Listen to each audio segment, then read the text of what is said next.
Hello chess lovers, I have a fantastic game for you played by Miguel Najdorf against Gliksberg. The game was played in 1929 in Lodz, Poland. Najdorf started with e4 and e6 by Gliksberg. Black is going for French defense. d4, d5, knight c3 and d takes e4. Black is choosing the Rubinstein variation. Knight takes e4, knight d7, knight f3, knight f6, bishop d3, bishop e7, white castles kingside, b6, knight e5, bishop b7, and knight takes f6. Now this is a very important moment for black, and black made a mistake.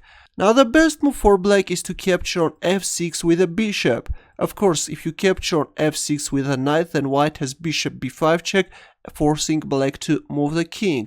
But instead, after knight takes f6 check, Gliksberg decided to capture on f6 with a g pawn. And now comes a surprising answer by Najdorf.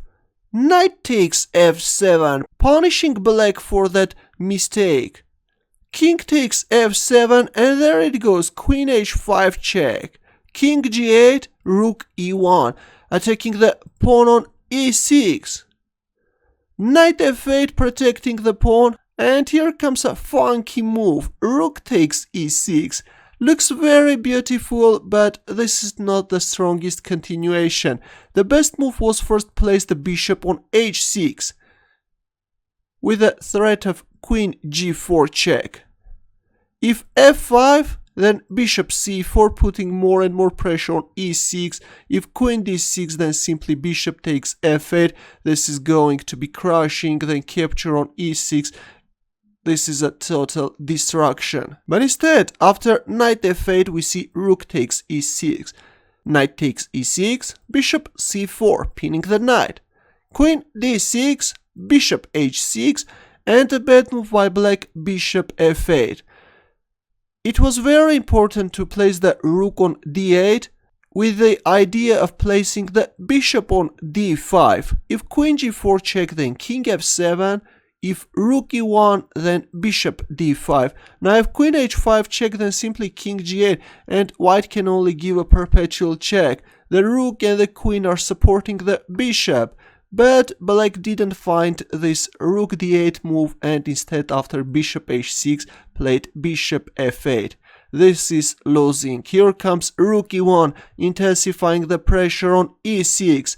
Bishop c8, but the bishop on c8 is very passive, and the queen penetrates the 8th rank. Queen e8, putting more and more pressure on e6, f8 squares. Now white wants to simply grab the knight on e6 with a rook.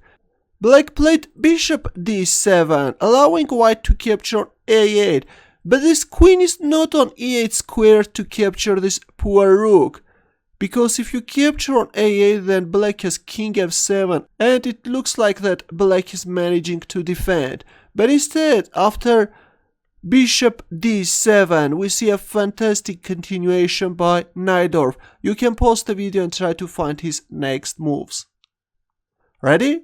In this position, Najdorf played rook takes e6, allowing black to capture on e8. Rook takes e8, now comes rook takes e8, discover check, bishop e6, bishop takes e6 check, queen takes e6, and there it goes, we see a fantastic checkmate on the board.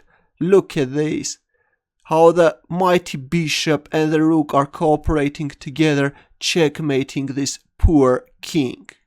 Your comments and questions please. I hope that you enjoyed this fantastic attack. Good luck.